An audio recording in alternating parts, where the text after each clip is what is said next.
Well, folks may not know this, but I am born and raised in Singapore, and I live in this neighborhood called Little India, right? So Little India is called Little India because it's very much like India when it comes to this part of Singapore. And one of the most beautiful things about Singapore is that not only is it multicultural, everybody here, almost everybody here is bilingual. Like we have to learn two languages in school, right? So me, as somebody that is born and raised in an Indian family, I learned Tamil as my mother tongue and my second language, and English was my first language. So that bilingualism and that multicultural aspect is so deeply embedded in the Singaporean roots, right? So I live in a neighborhood called Little India, and the reason why I live here is because my mom made it very clear to my dad that the moment they move to Singapore, they gotta be somewhere that reminds them of home. So my mom refuses to get a house anywhere else besides Little India. So growing up in Little India, I I really got to taste, smell, see, and experience what is it like being a part of the South Indian culture, which is very much what my family is from, like what my family is a part of, you know. Um, it's truly a blessing, man. Not only do I have my family showing me the beautiful aspects of the culture that I'm a part of, the South Indian Tamil culture. If I just take the elevator down and just take a walk around my neighborhood, is one of the things that I love to do. The things that I see and just it's just so vibrant, and everywhere I look reminds me of motherland, reminds me of home away from home. Even though I was born and raised there, like a visceral part of me knows that South India, Tanjavur is where my family came from. So like everywhere that I look in my neighborhood reminds me of that, and it trips me out whenever we get a chance to go to Tamil Nadu to do a show or whatever. It's like, whoa, shit! It's like everything's coming full circle, you know. But yeah, like my sister lives out in one of my sisters. I have three sisters. My youngest sister, sorry, they're all my elder sisters, but the youngest one out of the elder sisters, she lives in San Fran, and every time I go to San Fran, you know, we have the time of our lives, and I feel like Singapore is not too different from San Fran or America. Like it is as developed, and it's a modern city. We have trains there. We take the buses there. Like everything's cool. Like it is a city, just like in America. I feel like there's a lot of similarities. But one of the things that you may be blown away by if you were to come to my city and my neighborhood is that just how multicultural it is and how many different languages you hear on the streets, how many different ethnicities you see on the streets is just super vibrant, man. It's just so vibey, you know, like it's rich. That's what it is. It's culturally so rich, and it can be quite an experience. Whenever my friends from abroad come to Singapore to visit, it is always an experience for them, an experience that they'll never forget. At least that's what they tell me, you know. And I have so much fun bringing them around my city, man. Oh, dude. So Singapore is so small that it's a city already. Like there is no city within Singapore. Like Singapore itself is an island and it's a city. So I live in Singapore, and the neighborhood that I'm a part of is called Little India. Little India. So that's the neighborhood that I'm from. Like Singapore is the city and Singapore is the country. It's something that not many people know actually. It is so small, bro. Like we became a little they call it the little red dot, and we became this hub where it was like the one of the greatest countries when it came to the harbors and import export through the seas. What do they call it? Maritime trading, maritime export and importation. So it became that one country that all these ships would come to because it's such a prime location. And it's super cool how Singapore made its riches and came to where it's at today. But one of the coolest things, man, I would like to tell you this, one of the most amazing things about Singapore that I can't wait for you to experience the next time you're here, brother. Like, let me know. Like, when you're here next time, you gotta let me know. I gotta bring you around and show you the spots, right? As somebody that's born and raised here, I feel like I know so many things, so many little gems that not many people may know about Singapore. The food, man, the food. There's so many different kinds of local delight that will blow you away. I guarantee you. I guarantee you, it is something that is so out of the ordinary. You know, it is so flavorful and so rich and so otherworldly, if I could put it that way, man.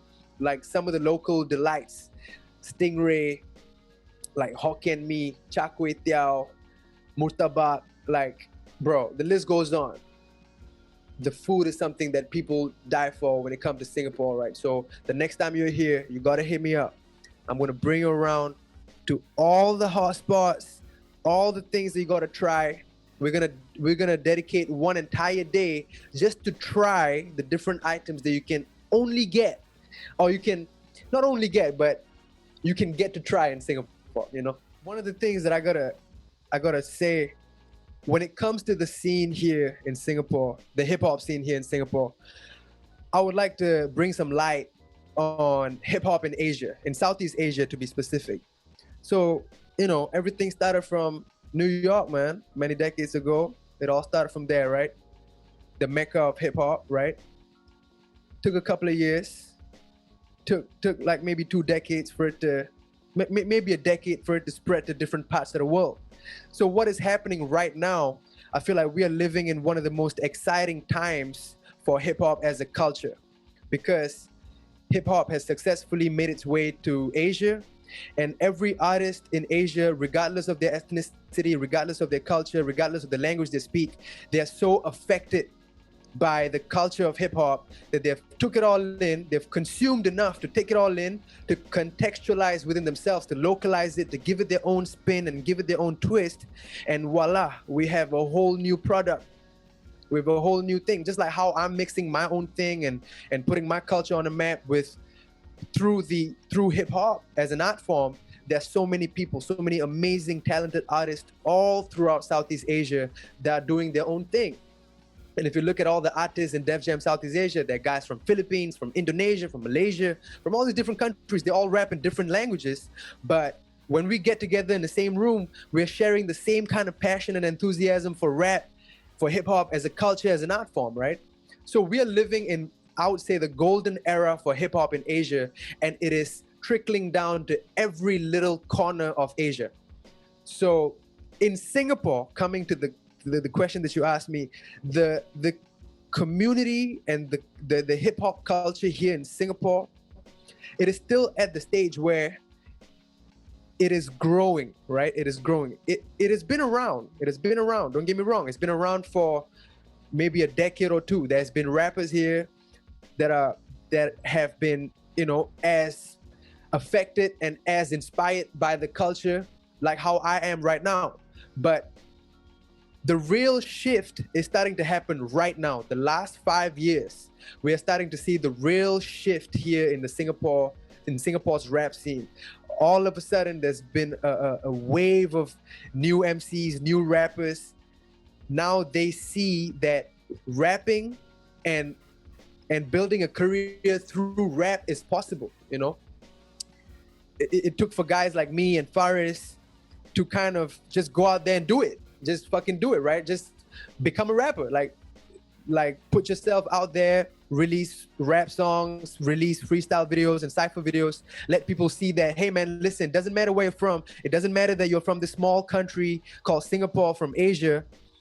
If you're passionate about it, if you're good at what you do, people will fuck with it, right? So I guess it took for people to see that it is possible for them to start doing it, start believing in themselves and start practicing the craft. Now, there's a whole bunch of new guys that are now rappers. So I am now, as a Singaporean, witnessing like a whole new chapter for hip hop and rap in Singapore. The scene is like blown up. Before 5 years ago, there was a few guys still underground. But I'm talking about mainstream, major label backed rappers. Bro, this is new. This has been around for like 3 years, 4 years. I would consider myself one of the pioneer, first generation, mainstream, major label backed rappers in Singapore. That is how new it is for Singaporeans like me. But if you want to talk about our neighbor, like Malaysia, bro, Malaysia's rap scene been popping since the 90s.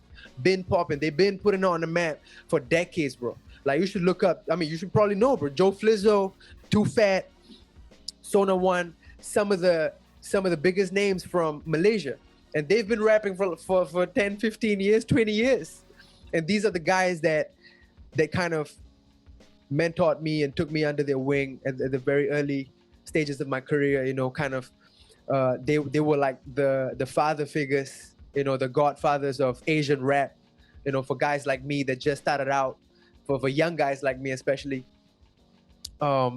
It was really cool to link up with those guys in Malaysia and to build something that was way bigger, you know. So yeah, the scene in Singapore is growing. I would consider it to be still at its infancy stage, but that being said, it's one of the most exciting times right now. New cats are coming up and giving their own flavor, their own twist to it. It is super exciting to see everybody do their own thing, everybody putting their own little spice to it, you know. Just, it's cool to see people being passionate and people being enthusiastic when it comes to rap as a culture, you know, not just for the songs, but like the whole culture for what hip hop stands for. It is super cool, man. The shift is energy is taking place right now, and I'm very excited to see where the hip hop scene in Singapore is headed towards, you know. 100%. Shout out to my guys, Farish Jabba, Flight School, Rhythm, Alif. Shout out to my guys, Sugar Shay, the Lion City Boy. Like, you know, these are my guys, my friends, my peers in the industry. Everybody's just trying to do their own thing and trying to support one another, you know, make sure that we have each other's backs, trying to put Lion City on the map, trying to put Singapore on the map, man. Everybody's doing their own thing and everybody's on their own journeys, man. It's a very exciting time. So I'm very grateful and very humbled to be a part of this journey with all these guys, to be one of the practitioners of the culture and like do my own thing, you know what I mean? Like to be a part of this culture is something that I take great pride in, and I'm very happy about it, very grateful that I get to be a part of this, and I want to continue to do this as long as I can, man, you know.